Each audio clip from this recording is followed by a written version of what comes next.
ex-militant leader, government Ekpe Mupolo, alias, it's also known as Tom Polo, and security officials have uncovered 42 more tapping points by crude oil bunkers on the nation's oil pipelines in 2 states, Delta and Bayelsa, bringing the total to 58 as of Sunday. The breakthrough comes as bunkers, angry with the leader of the defunct movement for the emancipation of the Niger Delta men for exposing their unlawful business in the past few weeks, sent operatives of Tanisa Security Services Limited and threatening messages. Joining us from London to discuss these headlines, Arise business analyst Chika Mbono. Chika, good morning to you. Thank you so much for joining us.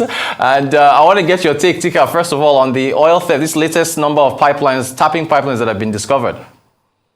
You know, I have been thinking about this oil story. Why now? Why the discoveries now? And then some things came to my mind. The first one was like, I remember one time that I had a lot of some cash in the house. I was doing some projects in the drawer in the house, and occasionally I would be looking for 1,000 naira, and I would just think that I took it, or little money. The day that I realized that somebody who had been taking the money was when they took all the money, And for me, that situation, symbolizes what Nigeria has been through. Maybe when the oil was pouring and we were doing above 2 million barrels a day, nobody knew. We didn't care about this, these thefts, even though people were stealing. But because, things are so bad now, so we just realized that people have been stealing our oil. And as a lot of oil analysts have said, nobody knows whether this was 9 years ago. A lot of people have said that this precedes 9 years ago and is longer than that. And so I don't want to dwell so much on this because the man called government, the man who's the government in his name, has government in his name, government Tompolo, has spoken a lot about it. The fact that everybody in the food chain is involved in this, and a lot of things cannot happen if the people that were paid to look after us, don't allow the things to happen. One of the candidates, I think, for the election also, spoke at LCC meeting the other day and said, which I identified, that oil is not like walking to a supermarket and taking a loaf of bread or a tin of tomatoes and then putting in your jacket and walking away.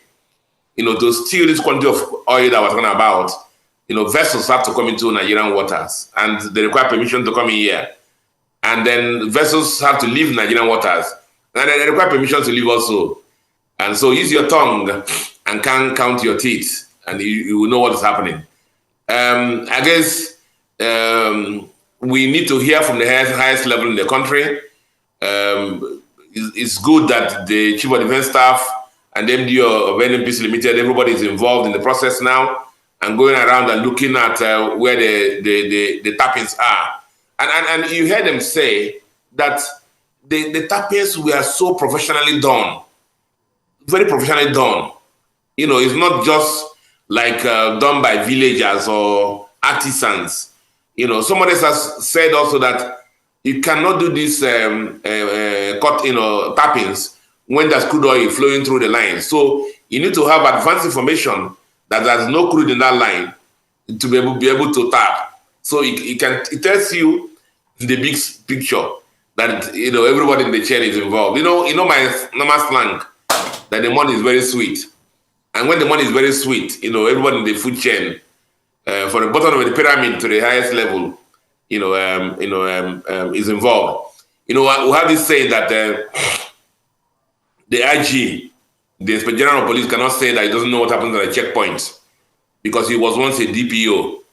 So the chief of naval staff, the chief of everybody, everybody should, in the interest of the nation, as government Tompolo said, that if care is not taken, we may not have any revenues to run the government, and that's the risk for us. And so this is a national crisis, as these people that are the Speaker of the House of Reps, the Senate President, that have spoken. Everybody is speaking now about it.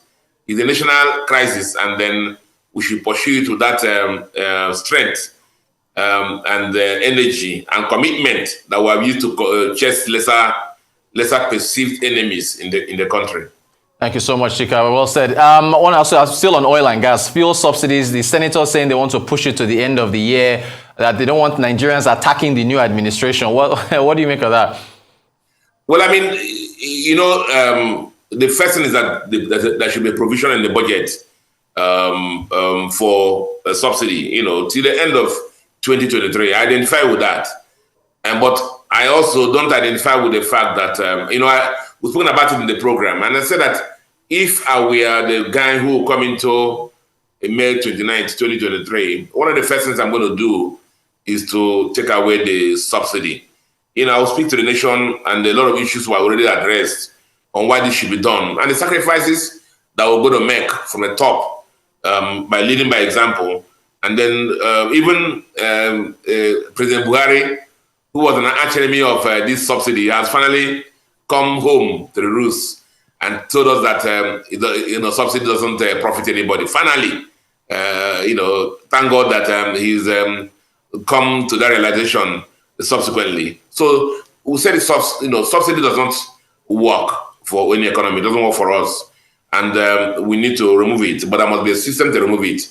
And politics plays a lot of role in economics, and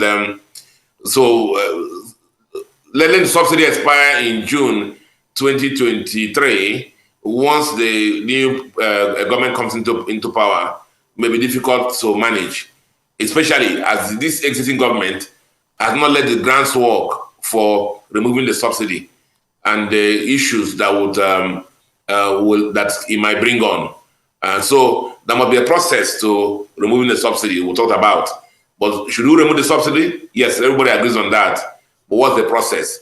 And this existing government has not put that process in place, and that's the problem. And so, because you don't do budget 2 times, maybe it's wiser to just provide for it till end of 2023, and then let the new government that comes in May 29, 2023, immediately get to work, and having that reserve there, that provide them the leverage to systematically remove the subsidy in place. Thanks, Chika. Just a minute ago. So are we saying we're looking at 2024 for any moves on subsidy possibly at this point?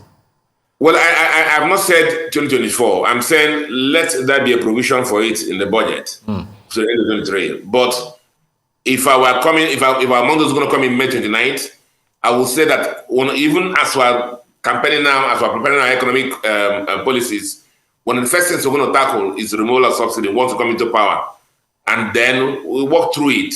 But what providing the budget gives you is the comfort that at least there's something there. You don't have to go back for appropriation again to the National Assembly for that. That's basically what we're saying. Arise business analyst Chika Mbono. Chika, thank you so much for discussing these pressing issues with us. We appreciate your insights as always.